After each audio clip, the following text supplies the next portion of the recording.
اور اس کے علاوہ امام عبدالرؤف مناوی رحمۃ اللہ علیہ فرماتے ہیں امام احمد نے فرمایا قال احمد یکرہ او یحرم ترکھا، فرمایا کہ قربانی کو چھوڑنا یا تو مکروہ ہے یا پھر حرام ہے، حرام سے مراد مکروہ ہے تحریمی، تو قربانی کو چھوڑنا امام احمد کے پاس مکروہ ہے تحریمی یا پھر حرام کہا گیا، تو حرام ہو تو پھر واجب عمل کو چھوڑنا ہی حرام ہے، واجب عمل کو چھوڑنا ہی مکروہ تحریمی ہے۔ فیض القدیر جلد 3 صفحہ 235 حدیث نمبر 3069۔ یہ جتنے ایک عبدالرحمن مبارک صدیق حسن بھوپالی کے علاوہ جتنے نام ائمہ کے ہم نے لیے ہیں، جن کتابوں کے نام لیے ہیں، وہ سب کے سب تقریباً 800 کچھ 900 سال پہلے کی کتابیں ہیں۔ یہ سب دلائل ہمارے ہیں۔ اب جو صاحب نے قربانی واجب نہیں ہے کہا، انہوں نے ایک بات یہ کہی کہ جمہور کے پاس واجب نہیں ہے۔ جمہور کا مطلب پہلے وہ کیا سمجھے؟ دیکھیے، جن کے پاس واجب نہیں ہے کہہ رہے ہیں، پہلے تو واجب نہیں ہے کا کہیں لفظ ہی نہیں ہے بلکہ سنت کا ذکر آتا ہے، اور وہ جن ائمہ کے پاس سنت کہا گیا اسے سنت مؤکدہ، یعنی حنفیوں کے پاس جو واجب ہے اسی کو سنت مؤکدہ کہا گیا ہے، صرف لفظ بدلا گیا ہے، بس اس کے سوا اور کچھ نہیں ہے۔ باقی جمہور یعنی جن کے پاس ضروری نہیں ہے کہا جا رہا ہے، کسی امام کے پاس ضروری نہیں ہے کا کوئی کلمہ ہی نہیں ہے۔ ضروری نہیں ہے کا مطلب مستحب کو کہا جاتا ہے، قربانی دینا مستحب کسی امام کے پاس نہیں ہے، ہر ایک عالم کے پاس سنت مؤکدہ ہے۔ اور جو جمہور کہا جا رہا ہے، جمہور کون ہے، کون سی یاد ہے؟ امام اعظم ابو حنیفہ رحمۃ اللہ علیہ، امام شافعی وغیرہ سے قدیم اور 150 سال پرانے، تو یہ اس زمانے میں اور خود حنفیوں کے پاس کئی امام، ابو اللہ سمرقندی کا ذکر آیا اور بہت سارے حضرات ہیں، تو یہ سب واجب مانتے ہیں۔ تو جب یہ واجب ماننے والے ہیں تو ان کو کم اور دوسروں کو جمہور نہیں کہا جا سکتا۔ اور سنت کے لفظ سے دھوکہ کھا کے جن کو جمہور کہا گیا، بہت سارے علماء نے اس کو سنت کہا ہے، یہ سنت واجب کے معنی میں ہے، اس کو نہ سمجھنے کی وجہ سے خطا ہوئی ہے۔ تو جب کوئی بات کہی جا رہی ہے تو پورے اصطلاحات، کس امام کے پاس کیا لفظ استعمال ہوتا ہے اور اس کا کیا معنی ہوتا ہے، یہ سب چیزوں کو مد نظر رکھنا چاہیے، ورنہ کوئی امام کا، کوئی قولی، کوئی عالم کا کوئی بات ہی بیان نہیں کرنا۔ جمہور نے کہا یہ بیان کرنے کی ضرورت ہی نہیں، حدیث شریف سیدھا بیان کر دینا، ٹھیک ہے۔ اب دوسری بات میں یہ بولوں گا کہ وہ بیان کرنے والے صاحب نے یہ حدیث اور ایک لائی کہ حضور نے فرمایا کہ جب تم میں سے کوئی ذی الحجہ کا چاند دیکھے اور قربانی دینے کا ارادہ کرے تو وہ ناخن نہ نکالے، بال نہ نکالے، تو یہ لفظ قربانی دینے کا ارادہ کرے سے جو جوڑ کے بیان کیا گیا، اس سے یہ معلوم ہوتا ہے کہ قربانی واجب نہیں ہے، اگر واجب ہوتی تو ایسا بیان نہیں کرتے۔ یہ کہا جا رہا ہے یہ ان کی عقل ہے، اور وہ بھی کم، پوری نہیں ہے۔ اگر ایسا ہوتا کہ لفظ ارادہ خالی جو ہے صرف غیر واجب اور غیر فرض کے لیے استعمال ہوتا تو میں پوچھوں گا نماز جمعہ کے بارے میں کیا کہتے ہیں؟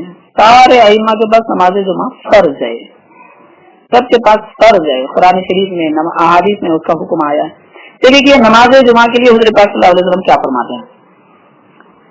اذا اراد احدکم ان یاتی الجمعۃ فلیغتسل، جب تم میں سے کوئی ارادہ کرے کہ نماز جمعہ کو آئے تو غسل کرے۔ تو نماز جمعہ کو آنا کیا سنت ہے یا پھر لازم نہیں ہے، ضروری نہیں ہے؟ یہاں پہ بھی لفظ ارادہ سے بیان کیا گیا کہ جب تم میں سے کوئی ارادہ کرے کہ جمعہ کو آئے، تو جمعہ کو آنا تو فرض ہے، فرض کو بھی لفظ ارادہ سے حضور نے بیان فرمایا۔ تو وہاں اذا اراد احدکم ان یضحی میں قربانی کو جو کہ واجب ہے، قربانی کو پھر لفظ ارادہ سے کیوں بیان نہیں کریں گے؟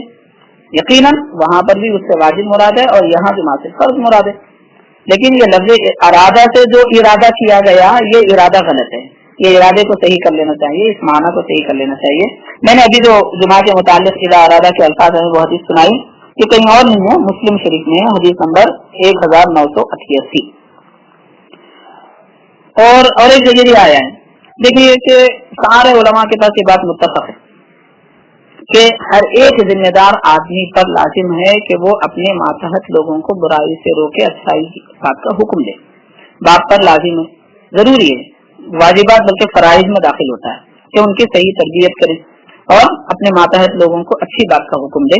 تو اس کے بارے میں بھی سرکار نے حکم فرمایا تو لفظ ارادہ سے فرمایا، وَإِذَا أَرَادَ أَحَدُكُمْ کے الفاظ کے ساتھ میں فرمایا اذا اراد احدکم ان یامر بالمعروف وینہی عن المنکر، جب تم میں سے کوئی اچھی بات کا حکم دینے اور برائی سے روکنے کا ارادہ کرے تو کیا یہاں پر ارادہ کرے کا مطلب کر بھی سکتا نہیں کر بھی سکتا، یہ مطلب ہرگز نہیں لیا جا سکتا، یہ تو لازم ہے۔ ایسے ہی نماز جمعہ کو آنا چاہے ارادہ کرے تو اس کا مطلب آ بھی سکتا نہیں آ بھی سکتا، یہ مراد ہرگز نہیں لی جا سکتی۔ ایسے ہی ارادہ احدکم ان یضحیہ میں بھی نہیں لی جا سکتی کہ تم میں سے جب کوئی قربانی دینا چاہے کا مطلب دے بھی سکتے نہیں بھی دے سکتے، یہ ایسا نہیں بول سکتے، یہ غلط ہے۔ اور ایک بات کہ حضرت ابوبکر صدیق رضی اللہ تعالیٰ عنہ وغیرہ قربانی نہیں دیتے تھے۔ دیکھیے میں ایک بات عرض کروں گا یہاں پر، ابن ماجہ، سنن نسائی، ابو داؤد، جامع ترمذی، کئی حدیثوں میں، مسند امام احمد، مستدرک حاکم، کئی جگہ آیا ہے کہ حضور پاک صلی اللہ علیہ وسلم 2 دمبے ہر سال قربانی دیا کرتے تھے۔ اس میں کان یضحی کے الفاظ آئے ہیں جو ہر سال کرنے پر دلالت کرتے ہیں۔ اور سرکار کی سیرت پر شارحین وغیرہ لکھنے والے حضرات نے لکھا ہے کہ مدینہ شریف میں حضور پاک صلی اللہ علیہ وسلم نے 10 سال مسلسل قربانی دی ہے۔ تو 10 سال حضور پاک صلی اللہ علیہ وسلم نے مسلسل قربانی دی ہے۔ اس دلیل کو چھوڑ دے کر حضرت ابوبکر، حضرت عمر رضی اللہ تعالیٰ عنہ کبھی کبھار قربانی نہیں دیتے تھے، اس کو پکڑ لیا۔ کیا سرکار جب ہر سال دیتے تھے تو اس پر کیوں عمل نہیں کیا گیا؟ اور یہ 2 حضرات کبھی نہیں دیتے تھے، کبھی نہیں دیتے تھے کو پکڑ لیا، اور ہمیشہ دیتے تھے اس کو چھوڑ دیا۔ وہ حضرات بھی تو ہمیشہ دیتے تھے، کبھی کبھار نہیں دیتے تھے، کیوں نہیں دیتے تھے؟ اس کی وجہ سب لکھتے ہیں کہ اس وجہ سے نہیں دیتے تھے کہ لوگ اس کو واجب نہ سمجھے۔ خود حدیث پاک میں آیا کہ اس کو واجب نہ سمجھیں۔ واجب سے مراد کس طرح واجب نہ سمجھیں، بات یہ نہیں ہے، بات یہ ہے کہ اس کو فقیر اور دولت نہ رکھنے والے لوگوں پر بھی واجب ہے، یہ نہ سمجھیں۔ اس لیے ان حضرات نے اس لیے کبھی کبھار قربانی دینا چھوڑا۔ کیوں چھوڑا؟ تاکہ یہ بتائیں کہ لوگ فقیر پر بھی اور مال و دولت نہ رکھنے والے پر بھی واجب ہے، یہ نہ سمجھے۔ اس کا یہ مطلب نہیں ہے کہ ان حضرات نے یہ بتانے کے لیے کہ قربانی واجب نہیں ہے، یہ بتانے کے لیے کبھی قربانی چھوڑی، یہ غلط فہمی ہے۔ کیوں؟ اس لیے کہ پوری صحابہ کرام کی زندگی ساری پڑھ لیجیے، حضرت صدیق اکبر، حضرت عمر رضی اللہ تعالیٰ عنہما پر کبھی نہ زکوٰۃ واجب ہوئی اور نہ ان پر کبھی قربانی واجب ہوئی، کیونکہ ان کے پاس اتنی دولت زندگی میں تھی ہی نہیں۔ اور قربانی زکوٰۃ کے ایک سال گزرنا زکوٰۃ کے لیے شرط ہے، ایک سال ان کے پاس اتنی دولت سے گزرا ہی نہیں، بلکہ ان کا گزارا تو ایسا ہوتا تھا دن میں 1 مرتبہ کھانا کھا لیا کرتے تھے، مہینوں گزرنے کے بعد کبھی گھر میں میٹھا بنتا تھا۔ اس کیفیت کو ان حضرات نے کفایت پیاری کی زندگی گزاری، وہ مالدار نہیں تھے، یہ بات ثابت ہے۔ اب کوئی وہ صاحب یہ کہہ رہے ہیں کہ ایسا نہیں کہنا چاہیے کہ ان کے پاس مال و دولت نہیں تھا، ایسا سمجھتے نہیں، یہ بات حقیقت ہے، سمجھتے نہیں کہنا چاہیے، یہ حقیقت ہے اور یہی بات صحیح ہے۔ بس اب اگر دیکھا بھی جائے تو سرکار دو عالم صلی اللہ علیہ وسلم نے جو 10 سال تک مسلسل قربانی دی ہے، اور پھر قربانی دینا واجب ہونے کے بارے میں ہم نے اوپر تقریباً 6-8 حدیثوں کے حوالے بھی دیے، ان سب سے یہ ثابت ہوتا ہے کہ قربانی واجب ہے۔ اب یہ سب باتوں کو سامنے رکھتے ہوئے خامخواہ کی غلط فہمی نہ پھیلائیں۔ اگر اپنا دل نہیں بولتا نہیں دینے کو تو نہیں دے لیجیے، اپنی سزا اپن بھگت لیجیے، دوسروں کو کیوں بہکایا جا رہا ہے خامخواہ کے؟ تو لوگوں کو چاہیے اس طرح کی باتیں نہ کریں، خامخواہ کے خود بھی گڑھے میں گر رہے ہیں اور لوگوں کو بھی دوسروں کو گڑھے میں لے کر گر رہے ہیں، گمراہی کی طرف بلا رہے ہیں۔ فضیلت سے عمل کرنے والے کر رہے ہیں، ساری دنیا اس پر عمل کر رہی ہے، اور یقیناً یہ عمل ہونا چاہیے، سرکار سے ثابت ہے، حدیث ہم نے سنا دی ہے، یاد نہیں رہا تو پھر دوبارہ سن لیجیے۔ صلی اللہ تعالی وسلم علی خیر خلقہ سیدنا محمد و علیہ وسلم۔